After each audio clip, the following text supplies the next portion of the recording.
Hello students, welcome to our channel English by Chauhan sir. अभी exams का time है और हम यहाँ पे डिस्कस करेंगे कंपलसरी इंग्लिश 12th क्लास के लिए जो सेकंड पोएम है an elementary school classroom in a slum, उसके क्वेश्चन आंसर्स को, जो कि सीबीएसई बेस्ड क्वेश्चन आंसर्स हैं और सीबीएसई में आए हुए क्वेश्चन हैं सभी। तो फर्स्ट ऑफ ऑल हम लेते हैं जो क्वेश्चन आंसर्स जो आपके आते हैं, जो 30 to 40 वर्ड्स उनकी जो वर्ड लिमिट होती है आंसर्स की।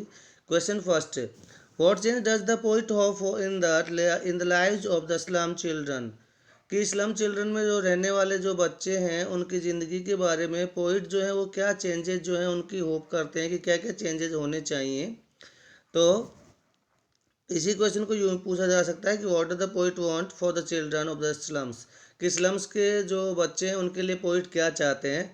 तो the poet wishes for a better life for the children of the slums, कि जो पोइट है ना वो बेटर लाइफ के लिए विश करते हैं कि इनकी ज़िंदगी जो ज़्यादा बेटर इनको मिले, ऐसी वो विश करते हैं।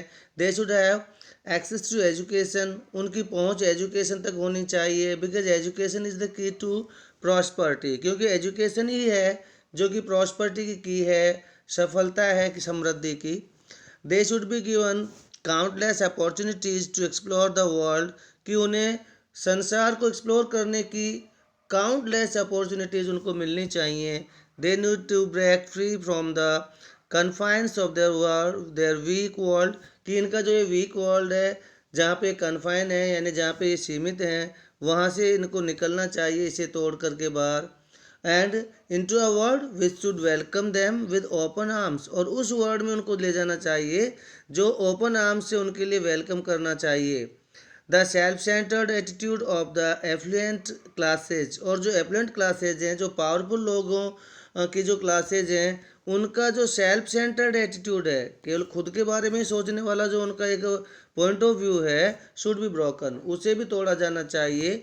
To relieve the children from all misery, ताकि इन बच्चों को जो स्लम में रहते हैं इनको एक रिलीफ मिले अपने सारे जो मिजरीज हैं, सारे जो कष्ट हैं उनसे। तो ये क्वेश्चंस आपके लिए बड़े इंपॉर्टेंट होने वाले हैं, इसलिए तो वीडियो को लास्ट तक देखें और चैनल सब्सक्राइब भी कीजिए।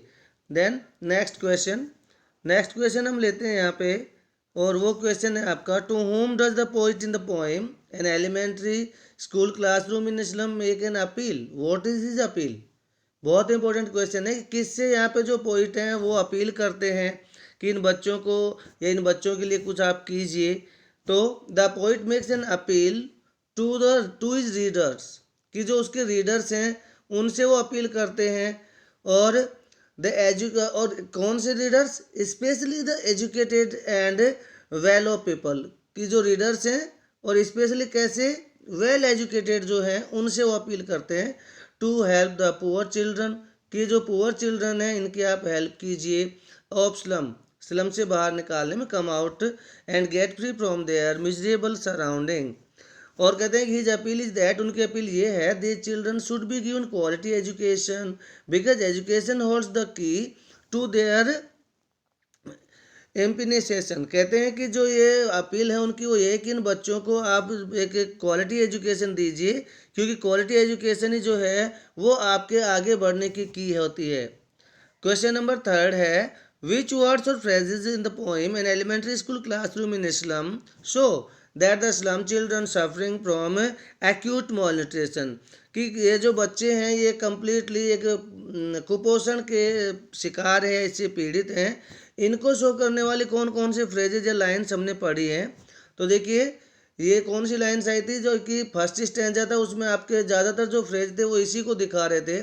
The words phrases in the poem which show that the slum children are suffering from the acute malnutrition are, कौन कौन से हैं। पहला जैसे the torn round their pallor, कि उनके जो बिखरे हुए बाल हैं चेहरों पर, या पेपर स्विमिंग बॉय है, या stunt unlucky air of twisted bones है, या वियर स्किन्स पेप्ड थ्रू बोन्स है। तो ये सारे के सारे जो एग्जाम्पल्स हैं इसी के कि ये बच्चे जो हैं एक कुपोषित जीवन जीते हैं। Question number 4. The poet says, and yet for these children, these windows, not this map, their world. कि ये जो मैप है ये इन बच्चों का वर्ल्ड नहीं है। तो which world do these children belong to, कि कौन सा वर्ल्ड है जिससे जो बच्चे हैं बिलोंग करते हैं, and which world is inaccessible to them, और कौन सा वर्ल्ड है जो इनके एक्सेस से बाहर है, जिनकी इनकी रीच से बाहर है। तो the children belong to the world of poverty and misery in the dingy slums areas, कि जो बहुत ही डिंजी जो एरियाज हैं, जो गंदे जो स्थान हैं, वो उनकी बात कर रहे हैं कि वहाँ पर ये जो बच्चे रह रहे हैं ये इनका है। दूसरा इन्होंने बताया आपको कि the world of the rich with all the comforts and luxuries of life is inaccessible to them, कि जो रिच पीपल हैं उनका जो वर्ल्ड है वो, या जो लग्जरियस या कंफर्ट्स का जो वर्ल्ड है, ये इन बच्चों की पहुंच से बाहर है। Then question number 5, how does the poet describe the classroom walls. ये इंपॉर्टेंट क्वेश्चन है, आया हुआ है बोर्ड में।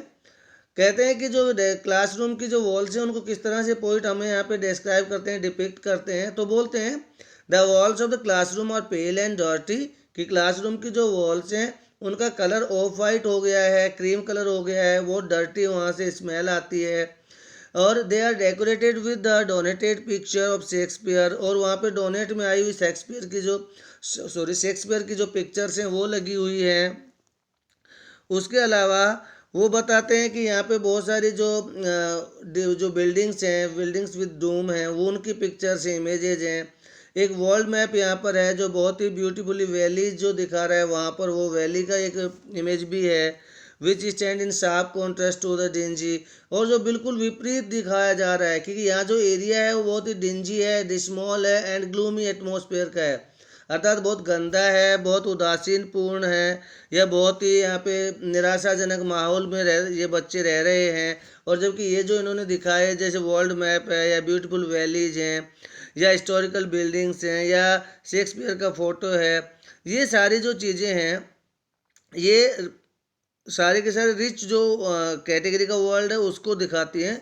तो यानी दोनों के दोनों जो पिक्चर्स हैं एकदम कॉन्ट्रास्ट हैं यहाँ पे। What message does Stephen Spender convey through the poem, कि ये जो पोइम है इसके थ्रू हमें कौन सा मैसेज देते हैं स्टेफन स्पेंडर। तो कौन सा मैसेज है, the poet wants that the children of slum children get rid of their small lives, कि जो ये बहुत ही उनका ये जो एक मिजरेबल जो ज़िंदगी है उनका, उनसे उन बच्चों को बाहर निकाला जाना चाहिए। दे शुड बी एजुकेटेड, और उन्हें भी क्या किया जाना चाहिए, एजुकेटेड किया जाना चाहिए।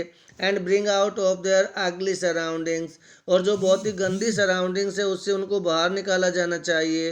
He feels that it is responsibility of the affluent classes, और उनका ये भी मानना है कि जो हमारे यहाँ पे जो एफ्लुएंट क्लासेज हैं, जो समृद्ध जो वर्ग है, उसकी जिम्मेदारी बनती है कि उन बच्चों को फ्री दीज पुअर चिल्ड्रन, कि इन बच्चों को फ्री किया जाए from life of hunger and misery, कि जो ये हंगर और मिजरी की लाइफ है इससे इनको निकाला जाए। Then question number 7, why does Stephen Spender say, Stephen Spender ऐसा क्यों कहते हैं that the picture and maps in the elementary school classroom are not meaningful, कि ये मीनिंगफुल नहीं है, ये ठीक नहीं है। तो the pictures and maps in the school are meaningless, कि मीनिंगलेस हैं फॉर द स्लम चिल्ड्रन, इन स्लम चिल्ड्रन के लिए, बिकॉज क्योंकि they stand in sharp contrast, क्योंकि ये बिल्कुल विपरीत यहाँ पे दिखाए गए हैं। Dingy dismal and gloomy atmosphere in which the slum children live, कि जिस एटमॉस्फेयर में बच्चे रहते हैं वो जो डिंजी है, डिस्मॉल है और ग्लूमी है, अर्थात गंदा है, निराशापूर्ण है, उदासीनता से भरा हुआ है, उसके विपरीत हैं। These things have no meaning for those, और ये जो चीज़ें उनके लिए कोई मायने नहीं रखती, who are deprived of the basic amenities of life, की जो ज़िंदगी के आधारभूत जो चीज़ें हैं उनसे जो लोग वंचित हैं उनके लिए चीज़ें कोई इंपॉर्टेंस नहीं रखती। क्वेश्चन नंबर 8 इसमें है आपका कि what does the poet wish for the children of the slums, कि स्लम्स के जो बच्चे हैं उनके लिए पोइट की क्या विश है, पोइट क्या चाहते हैं उनके लिए। तो उसके लिए आएगा द पोइट जो है वो poet wants that the children of the slum, कि जो पोइट चाहते हैं कि जो स्लम में बच्चे हैं should break free from their root of their dreary existence, कि उनका जो एकदम ड्रेरी एग्जिस्टेंस है, जो नीरस जो उनका एक अस्तित्व है, उससे उन्हें बाहर निकाला जाना चाहिए। And they should experience nature at its best, और उनको भी ये जो नेचर है उसको बेस्ट लेवल पर ही एक्सपीरियंस करना चाहिए। As well as frolic around in a care free manner, और उन्हें भी केयर फ्री मैनर में यहाँ पे विचरण करना चाहिए। दे शुड बी एजुकेटेड, उन्हें भी एजुकेटेड होना चाहिए। And be able to transfer themselves, और उन्हें भी इतना सक्षम होना चाहिए कि वो अपने आप को ट्रांसफॉर्म कर सकें, अपने आप का रूपांतरण कर सकें। Why does the Stephen Spender call the map bad example, ये फिर से क्वेश्चन इन्होंने रिपीट किया कि जो बैड एग्जाम्पल है उसको, सॉरी, जो मैप है उसको बैड एग्जाम्पल स्टेफन स्पेंडर क्यों कहते हैं। तो the map represents the beautiful and wonderful world outside, कि जो मैप है ना, तो जो बहुत ही ब्यूटीफुल और एक वंडरफुल वर्ल्ड जो अब बाहर है, स्लम से अलावा है, उसको यहाँ पे रिप्रेजेंट करता है ये map. However this world is beyond the reach of the slum children, और कहते हैं कि ये जो वर्ल्ड है ना, ये स्लम चिल्ड्रन जो है उनकी रीच से बियॉन्ड है, उनकी पहुंच से बाहर है। Their hopes and aspiration are confined, उनकी उम्मीदें, उनकी महत्वाकांक्षाएं जो हैं वो कन्फाइंड है, लिमिटेड हैं, सीमित हैं। टू देयर वर्ल्ड, अपने संसार तक। ऑफ डेस्पायर एंड डिजीजेज, वो संसार जो डेस्पेयर का है, डिस्पेयर यानी निराशा, एंड डिजीज यानी बीमारियां, तो बीमारी या निराशा का जो संसार है वो उनकी वहीं तक उनकी उम्मीदें हैं। So Stephen Spender calls the map a bad example, इसीलिए जो स्टेफन स्पेंडर हैं वो इस मैप को एक बैड एग्जाम्पल बताते हैं। सो ये आपके लिए इम्पोर्टेंट होंगे बोर्ड एग्जाम्स के लिहाज से, तो इनको अच्छे से एक बार लर्न कर लीजिए। Thank you.